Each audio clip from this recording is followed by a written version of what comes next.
যে রিধি তুই আমার এরকম একটা ভিডিও দিবি, মানে যে একটা ভিডিও মানে খারাপ একটা ভিডিও ভাইরাল হয়েছে, আমাকে বলছে এরকম ভিডিও দিতে আমি কালকেই বিয়ে করব।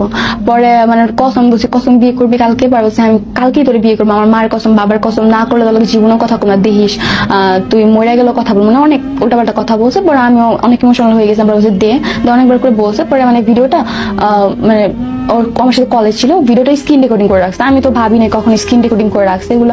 আমি অনেক ট্রাস্ট করতাম, মানে অন্ধের মতো বিশ্বাস করতাম। আমি আমার মা বাবার বিরুদ্ধে, আমার আম্মু আব্বুর বিরুদ্ধে যাই আমি ছেলের সাথে কথা বলছি।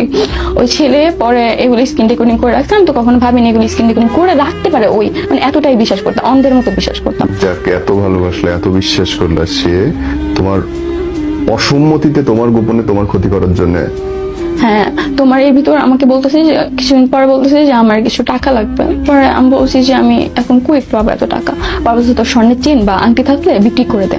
পরে আমি বলছি দেখো স্বর্ণের চেন এগুলো বিক্রি করা তো ভালো না, পরে তোর ফোন আছে তো ফোন সেল কর।